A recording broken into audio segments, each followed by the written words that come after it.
Well, greetings everyone, and welcome to the EKG videocast for the week of July 29th, 2013. This week is actually a very special week because this marks the 100th episode of the EKG video case series of the week or whatever. I probably ought to at this point come up with a more sophisticated or catchy name for this video series.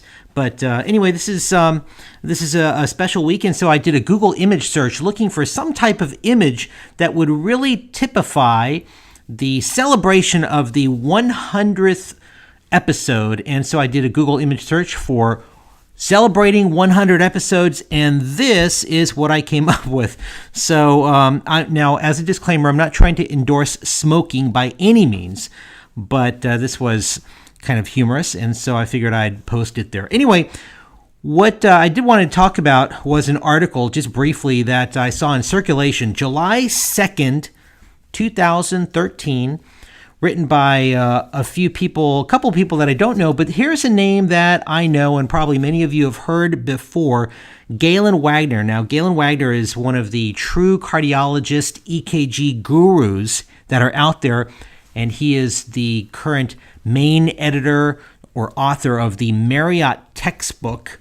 And so when I saw his name on this, I thought, well, this is going to be a great article, really endorsing electrocardiography. And so I started reading. And as I got through the first couple of paragraphs, I started becoming very dismayed because it started talking about the EKG at the crossroads. Now, generally speaking, anytime someone or something is at a crossroads, it's never good, right? And the first couple of paragraphs validated that concept. It talked about the mythology of electrocardiography and how old EKGs are and all this new technology that's been coming out. And I started thinking, gosh, maybe it's time for me to come up with a new hobby instead of electrocardiography. Maybe, I've always wanted to take up the ukulele. Maybe I better start taking up ukulele. Well, I'm not very good. So I decided to keep reading. And anyway, as I read further into this article, I kind of got the gist of what Dr. Wagner and his colleagues were trying to say. And this article is a really nice, quick read. It's only a couple of pages. It really talks about how, as medicine has advanced, people have really gotten into high-tech stuff, expensive stuff, glitzy stuff. Even the electrophysiologists, who are supposed to be probably the torch bearers for electrocardiography, have really moved more into high-tech stuff. And electrocardiography, which is often considered a relatively basic skill, has kind of gotten left behind. And they make the point that a lot of younger people in emergency medicine, well, they really talk about cardiologists, but a lot of younger people in medicine who look at the EKG are really just focused on looking for a STEMI. And if they don't see STEMI, they don't really care that much about what's on that EKG. They just rely on what the EKG interpretation says. Not only that, but the EKG interpretation algorithms, the computer programs that read EKGs for you, are not even up to date with the most recent advances and the most recent criteria. So it's really disappointing to see them talk about the reality, but in the end, they really made the point that we need to get back to learning this very relatively basic skill. And I'm going to use the term basic in quotes here. Okay, basic. Because even though this may be a basic technology or simple technology, it saves lives. And I've really tried to convey that over the past 99 episodes, that if you have a little bit more than basic skills, you will save lives. And just for fun, I went back through the past 99 episodes and came up with some interesting things. These are some of the things that we've talked about over the past year and a half, a little more than a year and a half, which if you know more than the basics, you'll save lives. We'll start with this one. We talked about left bundle branch block and acute MI. Many of us learned the basics that when somebody's got a left bundle, you cannot diagnose acute MI. And if you know a little bit more than the basics, you know that's not true. This patient has ST depression in V3, which means this patient is having a STEMI equivalent. If you miss this, the patient's got a worse outcome. Here's another one. This patient was my patient, actually, first year out of residency. And I looked at this, and I was working at a hospital that had no cath lab, but no problem. This was a no-brainer septal STEMI. So what did I do? I gave the patient thrombolytics and admitted the patient to the intensive care unit. Well, 12 hours later, the patient's in cardiogenic shock, and very soon after that ended up dying. And had I known back then what I know now, I would never have wasted time with giving this patient lytics, because what I know now is more than the basics. What I know now is that this patient actually has ST elevation in AVR and AVL, which means this patient has left main coronary artery occlusion, which means lytics are not going to work. This patient actually needs to go as quickly as possible for cath. If all you know is the basics, though, you're going to let this patient die. That's what happened in this case with me. This is another one of my patients, another one of my screw-ups. I was under the impression when I knew and learned the basics that PR depression always equals pericarditis. And here's a beautiful example. You could not draw better PR depression than what you're seeing in all of these leads, right? So I looked at this, the computer looked at this, the cardiologist looked at this. All of us called this acute pericarditis because of that beautiful PR depression. And it turned out that this patient was actually having an acute coronary syndrome and started out with a troponin of 15, which was rising.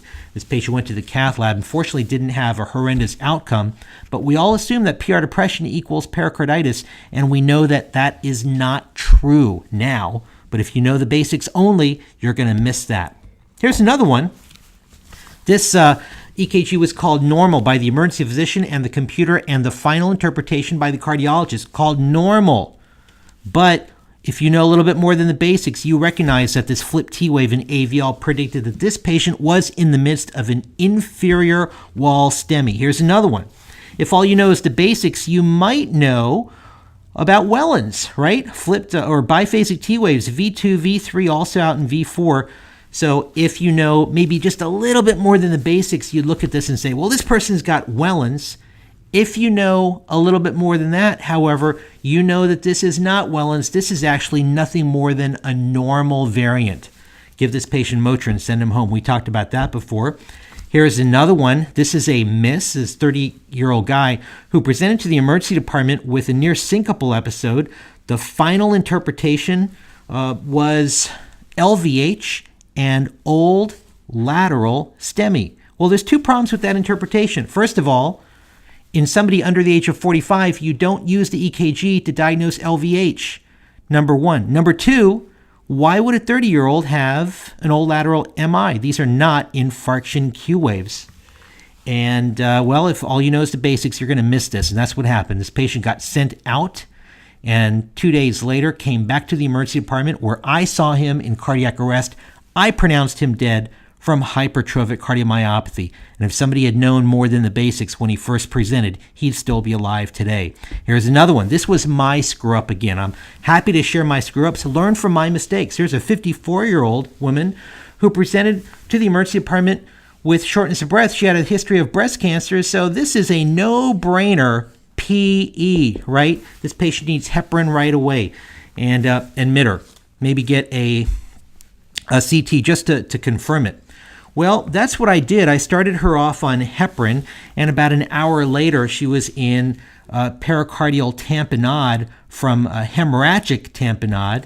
And that's because back then I didn't know that the combination of low voltage plus tachycardia equals pericardial effusion. She had a met to her pericardium, was bleeding into her pericardium, and my heparin nearly sealed her fate. But I didn't know about this combination, tachycardia plus low voltage back then. Now I know more than the basics, and I won't make that mistake again. Here's an arrhythmia.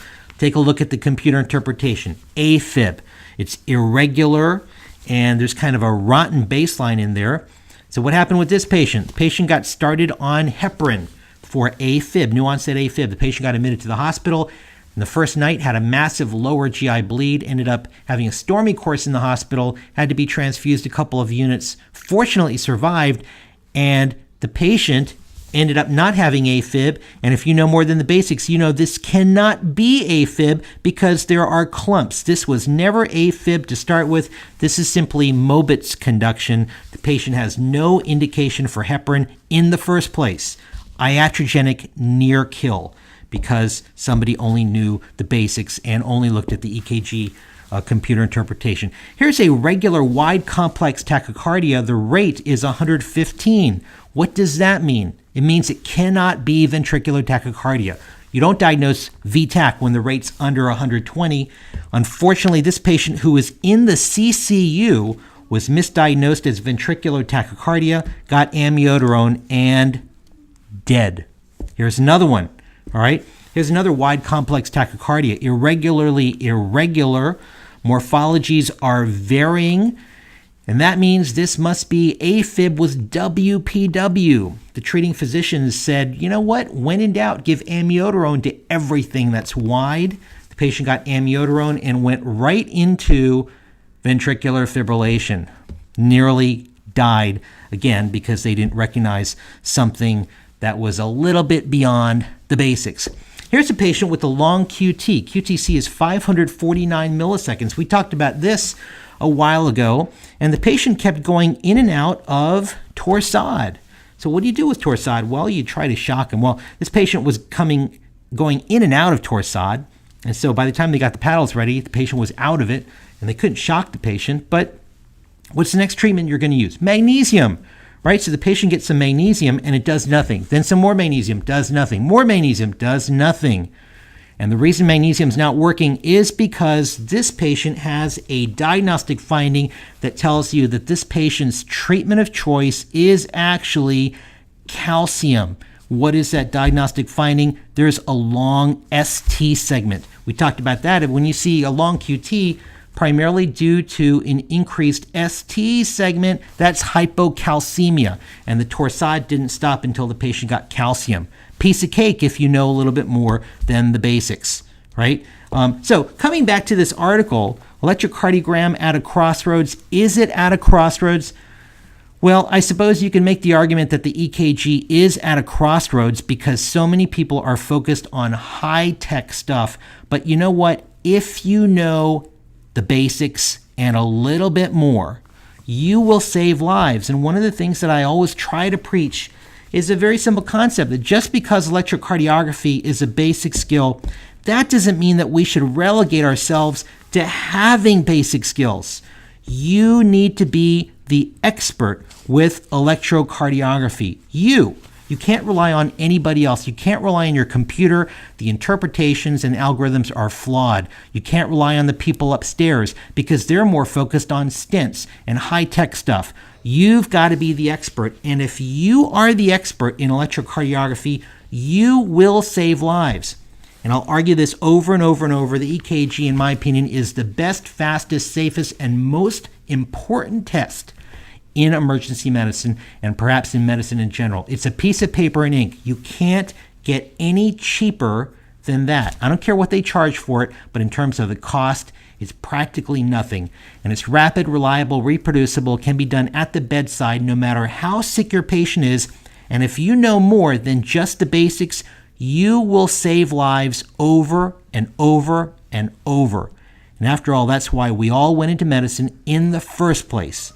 Not to treat low back pain or chlamydia or in Baltimore, acute percocetopenia, right? We went into medicine because we wanted to save lives. And if you get good, really good at electrocardiography just through practice, you are going to save lives. And if you're not good at it, patients are going to die. This is a great skill to get good at, and that's what our past 99 episodes have been all about, and that's what the next 100 episodes will be all about also. My thanks, my most sincere thanks to everybody who has sent so many cases over the past year and a half, cases from all over the world. There's no way we could be learning without the help of each other, and so, I toast every single one of you for sending those cases. Please keep them coming. Please share your interesting cases. And if there's anything that I can do to help with this skill, with this life-saving skill, please let me know. And I actually learn a lot from the cases that you send me, so you're helping me a lot also. My thanks once again to everybody for these 100 episodes, and I look forward to staying in touch with all of you. Share this with your friends, get more people involved, and as a group, we can make this specialty and all of our specialties better and better and save more and more lives simply with a piece of paper and ink called an EKG. Thanks, everyone, and I'll talk to you next week.